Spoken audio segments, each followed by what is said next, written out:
What's up guys? Welcome to AnimeKouhai. If you'd like to help me out, please hit the like button and subscribe to my channel.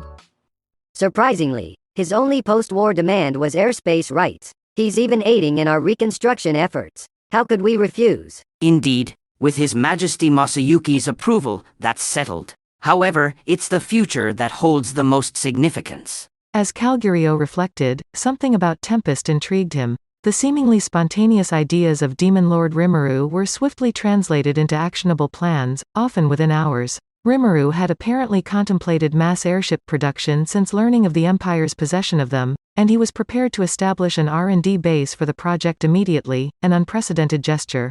An entire dungeon floor now served as an airship hangar. Zamdo found immense satisfaction in his work, his joy uncontained. Granted the freedom to acquire any materials without budget constraints, he often exclaimed, "This feels like heaven." His enthusiasm, fueled by recent survival, only deepened his commitment. While Calgurio couldn't help but envy Zamdo's apparent contentment, he knew supporting him was crucial for fostering stronger ties between Tempest and the Empire. Turning away from Zamdo's elation, attention shifted to the future. Demon Lord Rimuru's proposal promised substantial support for infrastructure upgrades across the Empire. Still reeling from a significant defeat, rejecting such aid was unthinkable. With the Empire capable of contributing its labor, reducing dependence on Tempest became imperative. Calgurio's perspective diverged sharply from that of the Western nations, guided by rational, unbiased decisions. In this context, Calgurio acknowledged that restoring domestic order was paramount for the Empire. Though not currently in disarray, revelations of defeat would undoubtedly unsettle the populace, potentially leading to resentment toward Rimuru from those who suffered losses. While Krishna and others addressed this issue, Calgurio recognized the urgency of his involvement. Furthermore, minutes cautiously flagged the concerning actions of influential nobles. While integrating Tempestian forces for future development was crucial, avoiding conflicts was paramount. Numerous challenges lay ahead. Yeah, but Calgurio, What's on your mind? don't you think Demon Lord Rimuru faces even greater challenges than us? After a moment's contemplation, Calgurio agreed with Minutes' assessment. They had been briefed on ambitious development plans, just beginning to embark on the journey to realize them. Yet, these efforts weren't mere obligations, they stemmed from a shared desire to improve their homeland. Despite the looming threat of the aggressors, they found themselves surprisingly unfazed. Their current tasks overshadowed any impending anxieties, offering reassurance amid uncertainty. Is he trying to ease our worries? Minutes pondered aloud. It seems likely. Calgurio responded, mulling over the idea. But there could be more to it. Perhaps the Demon Lord intends to handle the aggressors on his own turf. Or he might not see them as a significant threat, but...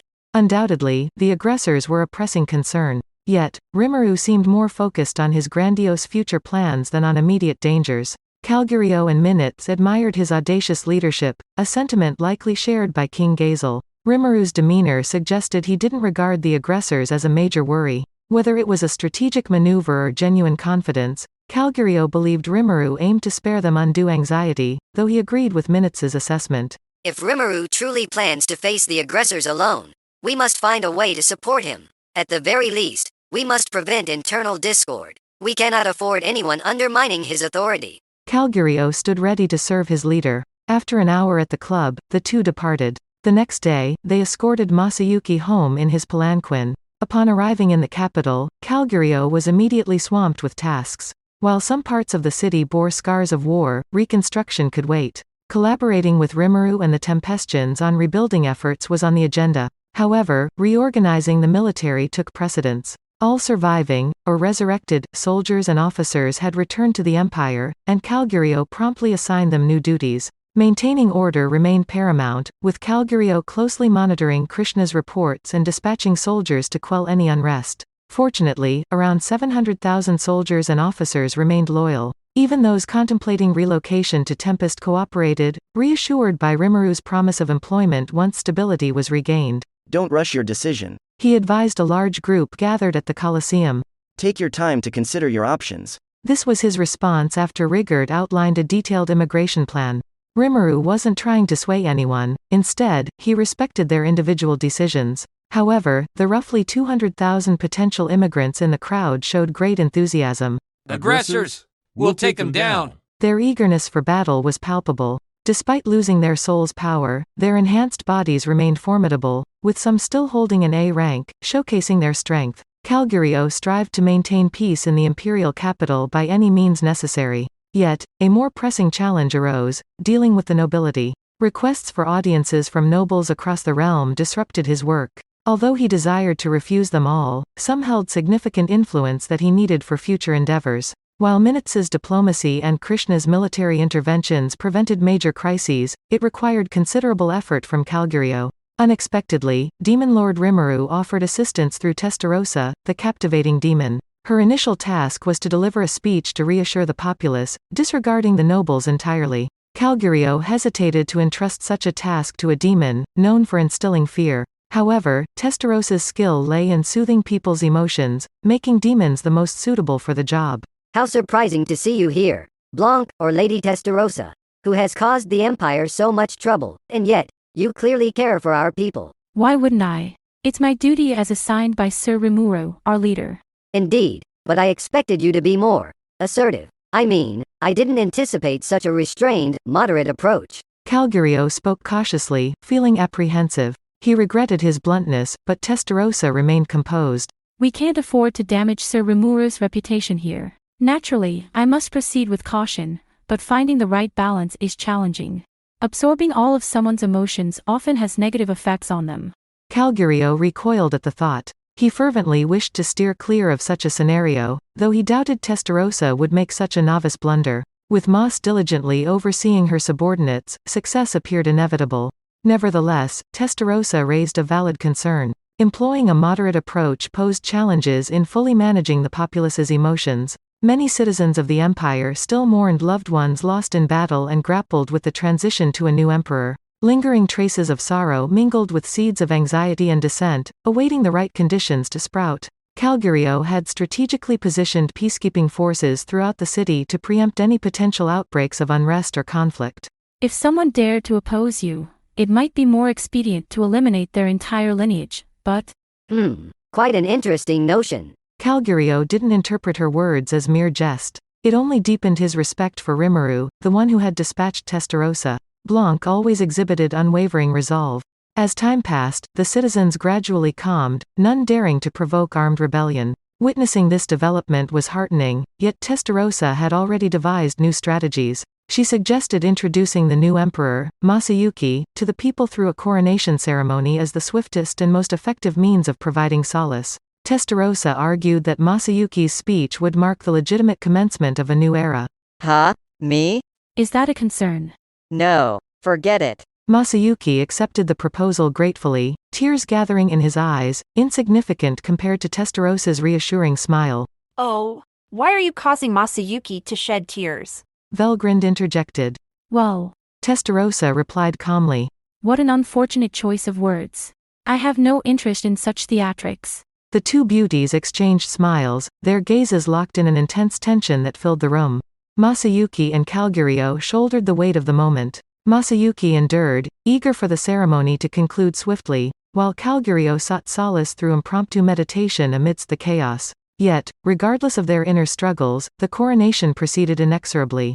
The main square in front of the imperial palace buzzed with countless citizens. From a balcony on a high floor, Masayuki surveyed the crowd, marking his inaugural appearance in the empire. Clad in imperial attire, he projected a veneer of dignity, discernible to keen observers. As the appointed hour arrived, Calguryo commenced the proceedings with opening remarks, followed by Minutes, the Prime Minister, delivering a synopsis of recent events. The empire had suffered a notable defeat, culminating in the demise of the former emperor, Rudra. Masayuki, hailed as the hero, assumed the throne, signaling a new era of amity with Tempest and diplomatic relations with the Dwarven Kingdom. To sever any lingering loyalty to Rudra and preempt the revival of Michael's Castleguard skill, they needed to discredit Rudra as the source of the empire's troubles. The introduction of Masayuki as the new emperor aimed to achieve this objective. However, many citizens grappled with accepting a non-royal ruler. Velgrynd interceded to assuage their doubts. Please, dear citizens, let there be silence.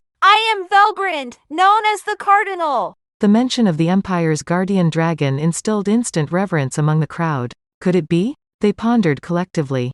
By the laws of our imperial lineage, I hereby declare Masayuki the hero as our new emperor. With her proclamation, Velgrynd exuded an aura of unparalleled authority, her divine presence felt by all. As an added gesture, she motioned towards Masayuki, addressing the assembled populace. Observe, as we celebrate the ascension of our new emperor. As soon as her speech ended, the divine area of fire unleashed its volcanic spectacle. The massive eruption, visible from the city's heart, transcended any mere salute, leaving the onlookers in utter awe. While Velgrynd might perceive it as a playful display with fire, to the commoners, it was a breathtaking sight. Any doubts were dispelled instantly.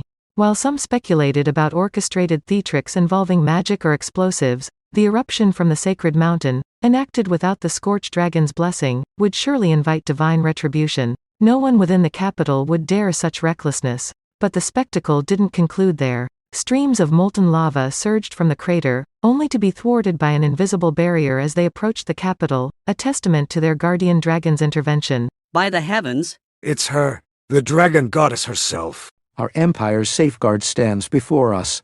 Excitement permeated the air. Gradually, the gravity of the moment sank in. Velgrynd's endorsement symbolized Masayuki the hero's legitimate rise to the imperial throne. While Masayuki's renown primarily emanated from the Western nations, his fame had spread throughout the empire. Seriously? Is that Lightspeed Masayuki? Isn't he the mightiest hero known to the world? No wonder even the demon lord Rimuru acquiesced to him. Praise flowed like lines scripted by seasoned actors. Such was Masayuki's influence. That's it for this video, guys. Thank you for always watching my videos and supporting my channel. A big thanks to the AnimeKouhai patrons who made this video possible.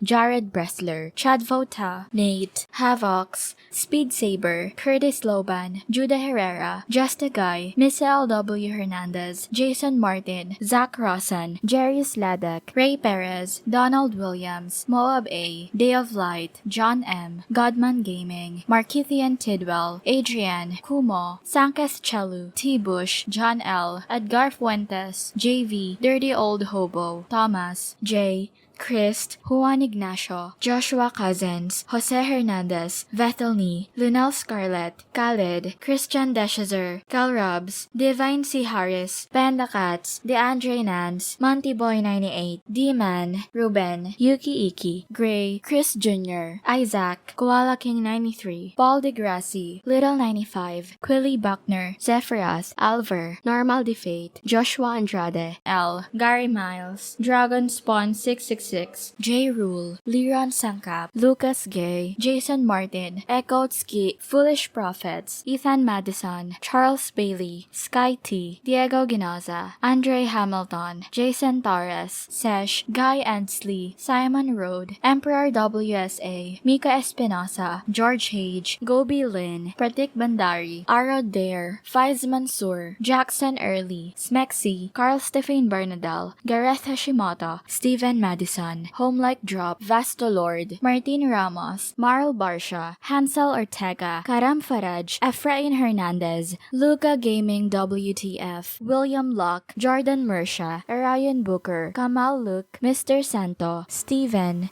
Mose Chaudhary, Spencer Candila, Ian Sikibuyol, Putate, Thanakorn Lee Sawat, Lamar, Alpha Domination, Anselmo, KACP9R. Thank you so much for helping out. I'll see you guys in the next video.